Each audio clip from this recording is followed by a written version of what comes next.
ఏమైందిరా సపోర్ట్ చేస్తలేరు? ఏడుకోర్రా ఇన్ఫ్లుయెన్సర్లు అంతా. అన్ని పైసలు గెలిచినాం, ఇన్ని పైసలు గెలిచినాం, మిల్లులు కట్టినాం, కార్లు కొన్నాము, బంగారాలు వేసుకుని ఏడుకోర్రా. అయిపోయిందా? గాలి దింపిరా, పెట్టిరా రాడ్ 9mm రాడ్. అయిపోయింది. ఇంకా ఇప్పటికైనా బంద్ చేయర్రా భయ్. అయిందా మీ భజన? అయింది కదా, మంచిగా గట్టి భజన అయింది. సో అయిపోయిందా అమ్మమ్మ? మంచి ఇన్ఫ్లుయెన్సర్స్ అందరు మంచి పైసలు తిన్నారు కడుపు కొట్టి.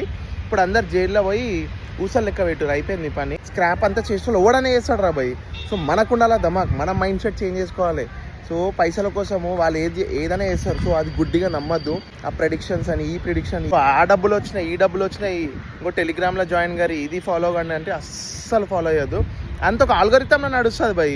లాస్ట్కి మునుగుతాడు. మంచి మంచోడు గుడిచిపోయిందంటే ఈ జూదంలో. సో ఇందులో ఏంటంటే 10th degree, BTech first year, second year, third year ఈ పోరోళ్ళు మొత్తం అడిక్ట్ అయిపోతారు. సో ఒకటే చెప్తున్నా, వీటికి చాలా దూరం ఉండురి. చాలా మంది చెప్పరిగాళ్ళు కూడా గుంజాలే.